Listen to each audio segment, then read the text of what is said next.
You bought it. In a way, and perhaps in all possible ways, we all are buyers. Eternal, incorrigible buyers. From our head to toe, we have been encased, or shall I say entombed, with things we have bought or purchased. So from the conditioner on our scalp to the pedicure on our feet, everything has been bought by us or for us. In a way, everything has been sold to us and we have bought it. We talked about what is on the head. Now let's talk about what is within this head. We have been sold ideas, thoughts, concepts, etc., etc., etc. While the product realm is important, the conceptual realm is more so. Governments sell salvation, governments sell development, leaders sell revolution, and electoral candidates sell promises. Or shall I say, false promises? God knows. In a way, we all are selling and buying. In this part of the universe, the word selling something carries two meanings. First of all, you buy a product which a seller sells to you for a monetary consideration or for something which has some value for the seller. Secondly, as I told, we sell ideas and concepts. Now, let us talk about the former, because eventually we shall be forced to talk about the latter. In fact, there is no escape. Take any product or service or any industry, from yogurt to sleeping mattresses to baby diapers, anything. Any product out in the market. In the initial stage, we have a regular version, then we have a premium version, then we have a super premium version, then we have a super absorbent version, then we have a vitamin and iron enriched version, then we have what can I tell you? You know. So maybe perhaps some days later we could have a sleeping mattress which could actually help us enhance our mathematical capabilities. No, I'm not joking. We are working on that. So versions keep on changing. As the versions keep on changing, the cost keeps on changing, the price keeps on changing. More luxury, more price. People call it evolution, people call it PLC, product life cycle, and other names for it. One thing does not change. All the products exist together at the same point of time. Are we actually overdoing it? Think. On the same pace of versions, the presentation changes, and so the packaging. Sometimes I doubt that the packaging costs more than perhaps the actual product. Don't you think? Yes. At times it happens. So, what is all this? Can you see the point I am driving at? Business manufactures factories, factories manufacture products, then business sell to other businesses, what we call B2C, then we have businesses selling to consumers, what we call B2C, and so on and so forth. Businesses prosper, they may actually sell to each other, take over each other, and then maybe perhaps eliminated or may simply vanish away. But one thing does not change. And what is that? The game of selling. The game of selling does not change. And what does this game thrive upon? Why does this game thrive? Upon what does this thrive?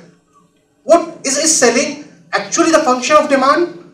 Or are we becoming paranoid by our choices? Is the market pampering us? What's happening? I should question whether we have exceeded the demand of demands. I really do not know. Is it a cultural shift? Is the society into something on an unending buying spree? Let me simplify this. We all have some basic needs: shelter, clothing, food, security, respect. We all require. Let's assume a society. Why to go far? We ourselves are a society. Let's assume ourselves. So we have, this society has satisfied its basic needs, I believe. But then why? I find our markets with a plethora of products, right from hundreds of varieties of detergents, thousands of varieties of conditioners, X number of varieties of paper towels, Y number of varieties of mobile connection plans, and delta number of insurance plans. What all is this leading to? In fact, this is enough to confuse an ordinary customer. Enough that he would die. Long ago, when there was no currency, we used to barter things. Then money arrived, and then the concept of money arrived, and then the money itself arrived. And since then, it has been always falling short. Nobody has enough money since the day it came. Our forefathers used to buy things because they needed. We are buying things because we perceive they are our needs, and I tell you, it is induced within us that we need them. In fact, the most talented or the sharpest people on this earth are actually dwelling deep within our minds, exploring our minds, so that they can induce things like luxury, like lifestyle. Have you heard these words before? In fact, quite some time ago, these words have very recently come into our vocabulary, into our day-to-day vocabulary. Opulence, affluence, lifestyle, luxury, lavish, and whatnot. Where are they coming from? These marketeers are researching deep into our minds, and suddenly, like a magician, they reveal to us, oh, this was your need. I never knew. Today we buy things because they are deemed to be a part of a certain culture, a certain lifestyle. This market is creating the demand and driving the business. If you think you have bought it, I'm afraid you are sorely mistaken. You have been made to buy it. Advertising had long ago realized its importance to the business of money making. Joseph Goebbels unashamedly exploited this, although for all the wrong reasons. But one point he did prove: the might of propaganda. He did prove it. Today, advertising employs all types of artful, creative ways to make us realize that why our life would become a drudgery in absence of a particular feature of a certain product. Your life would be miserable if you don't have that specific feature of that newly launched product. A smart marketer knows that an environment has to be created wherein his product needs to be seen in a favorable light. Therefore, digital, electronic, print, and all kinds of social medias which you can think of are employed to create occasions. Have you heard of shopping festivals? Occasions are being created around you. It is a war. There is a war and there is a pressure to sell. And they would employ all measures, all tactics in any form that you buy it. Today we are inundated with shopping festivals. Marketeers are shaping our minds and putting an inclination into our minds to go to the billing counter with the least amount of compunction or guilt. Why? Most of the times we are drawn, although perhaps at the back of the mind we know we do not need it. Why is it that the most affluent of societies, most affluent of Western societies run on credit cards? Why is it that the pattern is changing, and in India at the end of 2016, the decade which ended in 2016, in a 10-year row, we found our savings dwindling. We are running on credit cards. Why? There has been a specific word come into the jargon called retail therapy. This is therapy which actually is employed to reduce your stress, to uplift your mood. You go out and buy something, and it would hilarious.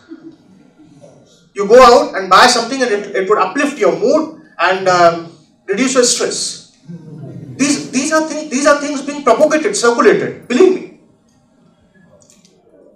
Shouldn't it be called an obsession or a compulsive buying obsession, or maybe perhaps the new word which has been created is perhaps more apt, shopaholics, almost like alcoholics.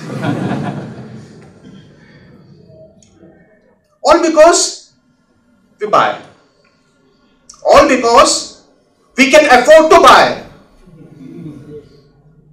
Suddenly, a lot of stress has been, we have started to put a lot of stress on this word affordability. I can buy because I can afford. I can afford, therefore I can waste. Therefore, I buy and I waste. Here also arises a concern about natural resources, which are becoming costlier day by day, scarcer. As basic a thing as air is becoming polluted, and we are nonchalantly installing air purifiers into our homes because we can afford it. But what about the billions of others today? And what about those billions of others who would inherit this earth tomorrow? When we change our mobile handsets twice within a year, only for the sake of novelty, or maybe perhaps for keeping up to date with the latest trends, has it ever occurred to us that we are depriving someone?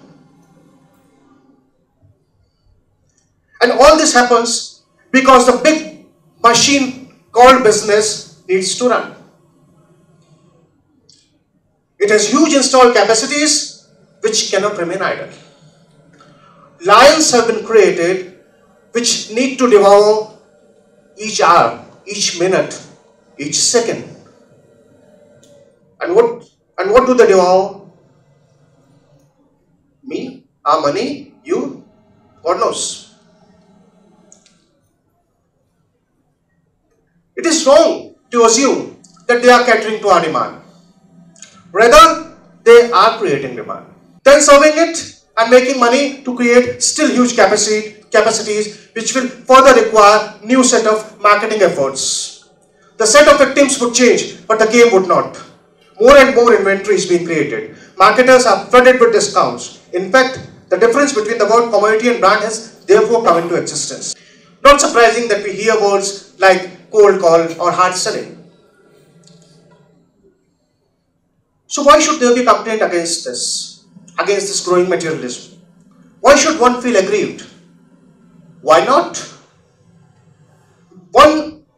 Because at one end of the cycle are we who are craving for taste and flavors, whereas on the other end are billions of people who still are faced daily with the question of hunger.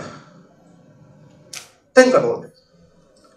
We crave for taste, we crave for flavor, and billions of others daily are faced with the ever-reigning question of hunger. only a handful of people. Business is becoming actually less and less of entrepreneurship. Only a handful of people who at one time had the courage to venture out, to try new things and establish new businesses are still daring to. The businesses have got into the habit of money making. The spirit to venture into new terrains, meet new and long existing demands, provide solutions is lessening day by day. The easy route of creating demand by manipulating our minds is becoming the norm. And it again is growing stronger day by day. Yes, there are oases within this vast desert, but very few and far between. What can we do? What can you do? Can we change this in some way? As I said, we are eternal buyers. Yes, we can change. We need to think before we buy. We need to think what is being sold, a product or an idea. You being an eternal buyer, you have the power. Be always on your guard. Check it. Is it your real need or are you being sold frills when simply the buying of utility would have made sense? Think about the needs of billions of others. So, have you bought it or have you got it? Thank you.